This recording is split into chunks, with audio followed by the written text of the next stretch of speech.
Hello, future engineers, subscribers, viewers, and students. Here is a video about sample problems on friction, particularly on shafts, square-threaded screws, and wedges.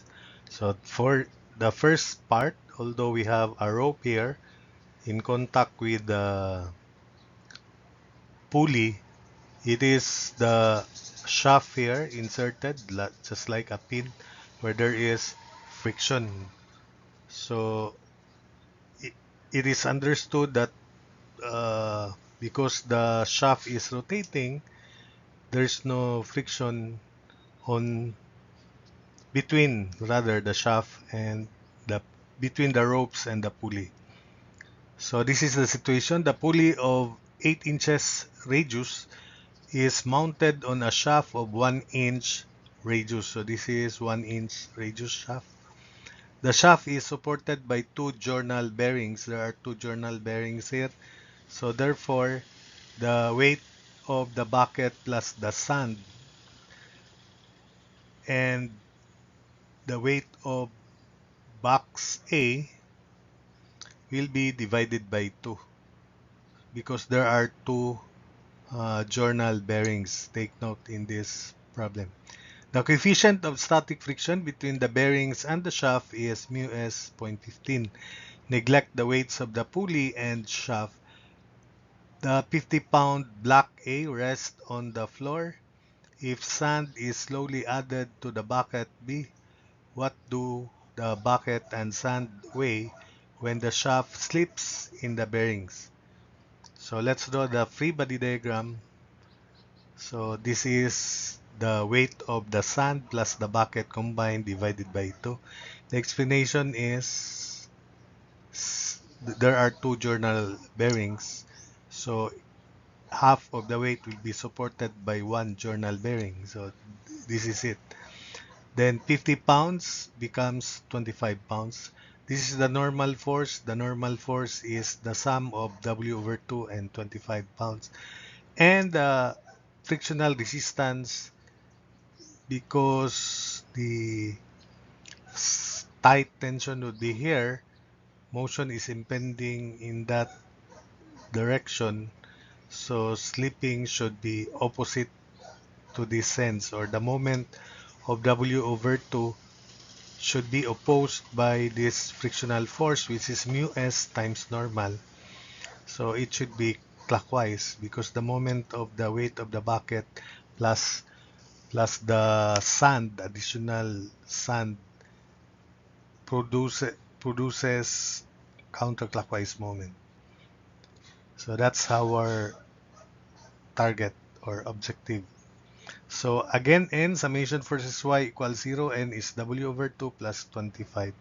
We then sum up moments about the center of this shaft equals 0. So w over 2 times 8 inches equals 0.15 n times 1 inch, the radius, plus 25 times 8.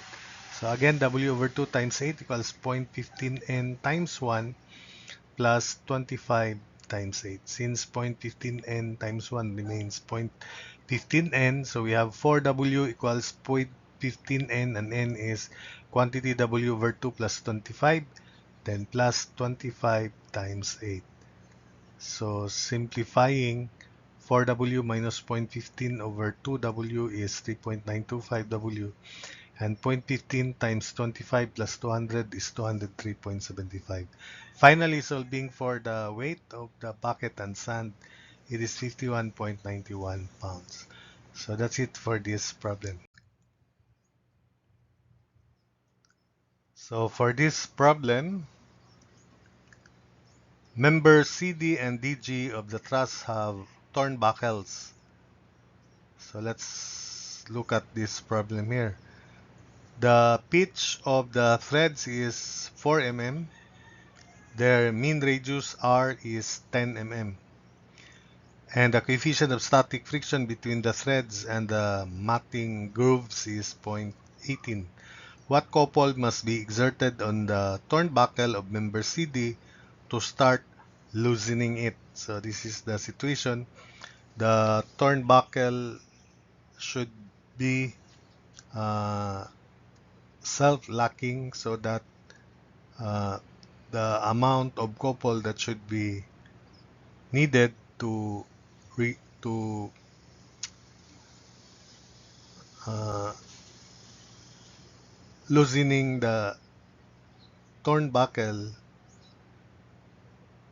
would be positive, or else if it is self-locking if P sub s is greater than the the angle or the lead angle theta.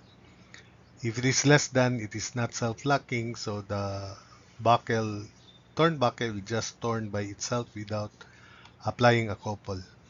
So let's continue. The second part, what couple must be exerted on the torn buckle of member DG to start loosening it. So let's analyze the reactions first. So AX is 0, we have AY and the vertical reaction at the ruler support H. So I plan to solve for RH only. Summation moment A equals 0, RH times 8 equals 2 times 2 plus 4 times 4. So R sub H equals 2.5 kilonewtons. We then consider the right portion of section 1-1. That's the free body diagram. So summation forces Y, take note this is 45 degrees because that's 2 meters, 2 meters. So that's 45 degrees. Summation forces Y equals 0, SCD sine 45 plus RH, which is 2.5, equals 4. Solving for SCD, SCD equals 2.121 kilonewtons or 2,121 newtons. Then for the lead angle, tangent theta equals multiplicity of the threads times the pitch divided by circumference 2 pi r. M is 1 because it's not stated there. It's understood single-threaded screw. So tangent of theta equals 1 times 4 mm divided by 2 pi times 10. So that means theta is equal to 3.6426 degrees. Then tangent of P sub S, angle of friction, is 0.18. So the angle of friction is equal to 10.204 degrees. So the couple required to loosen it is the formula derived is WR times tangent of quantity P sub S minus theta for loosening it.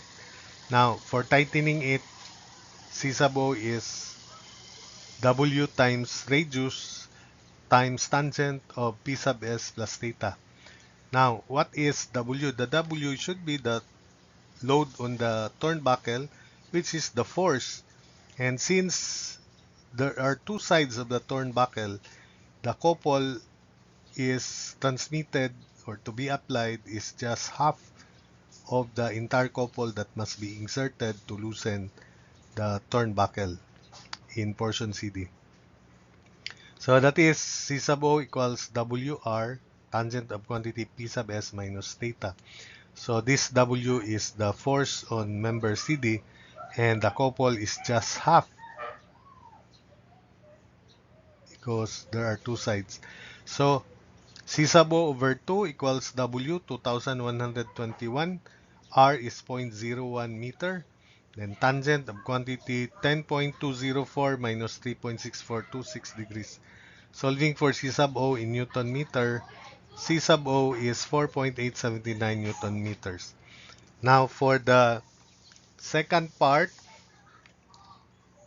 we analyze the force in DG. We consider the free body diagram to the right of section 2-2 as shown. So S negative S dg summation versus Y sine 45 degrees, that's downward, then plus 2.5 equals 0. So that means SDG equals 3.5355 kilonewtons. Then that's the value of W. C sub O1 over 2 is equal to 3,535.5 times 0.01 tangent of 2.04 minus 3.6426 degrees. So C sub O1 is equal to 8.133 Newton meter. So that's it for this problem. So finally, for this problem on wedges, the masses of A, B, and C are 8 kilograms, 12 kilograms, and 80 kilograms respectively. Between all contacting surfaces, coefficient of static friction is 0.4. So what force F is required to start C moving upward? So let's draw the FBD. If C will start moving upward, then A should be also starting moving downward. B will be starting moving rightward. So that should be the analysis for the move, supposedly impending motion of each of these wedge. So let's draw free body diagram of A. We have 12 degrees here.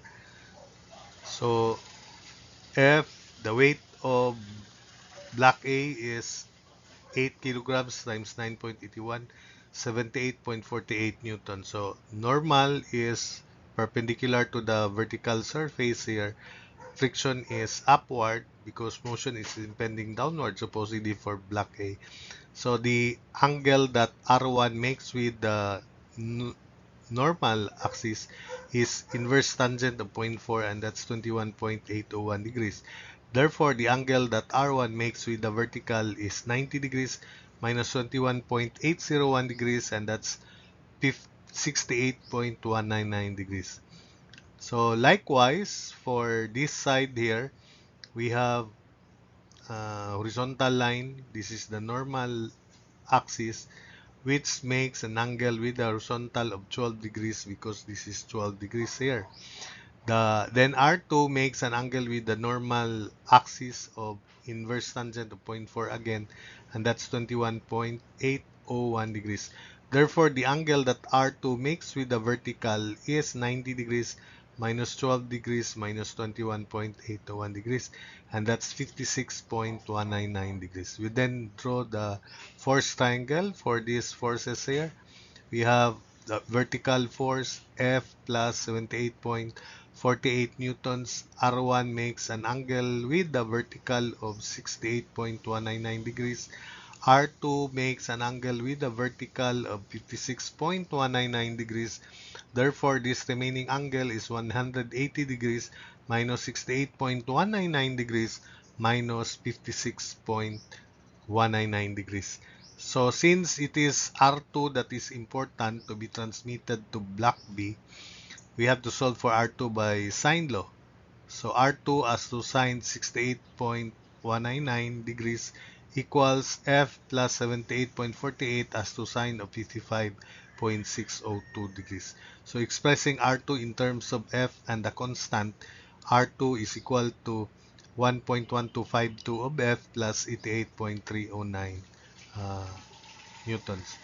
We then draw the free body diagram of block B. Let's transmit R2. Again, R2 makes an angle with a vertical of 56.199 degrees. We have normal reaction here, which is vertical, and the friction, which is maximum. So this is because B tends to move rightward, the reaction should be up to the left. And it makes an angle with the normal of 21.801 degrees, arctan of 0.4. Then we have here R4, then the normal to this contact surface, which makes an angle with a vertical of 10 degrees because we have 10 degrees here. So in the R3, R4 rather, again makes an angle with the normal of angle of friction 21.801 degrees. Therefore, this total angle that R4 makes with the vertical is 10 degrees plus 21.801, and that's 31.801 degrees. So first, let's sum up forces. Vertical equals 0. So going down is equal to going up. So that is R2 cosine of 56.199 degrees plus, this is R2, then plus R4 cosine of 31.801 degrees plus 117.72. By the way, 117.72 is mass of block B, 12 kilograms times 9.81. And it is equal to the vertical component of R3, which is RT cosine of 21.801 degrees. Combining similar terms and the constants and simplifying, we have 0.62596 F plus 166.85 equals 0.9285. That's cosine 21.821 of R3. Then transpose R4 cosine 31.821 to the right, and that's negative 0.8499 R sub 4. So transpose negative 0.8499 to the left, divide everything by 0.9285 to express R3 in terms of F, R4, and the constant. So R3 is equal to 0.67416 F plus 0.91534 R4, then plus 179.7. We then sum up forces horizontal equals 0.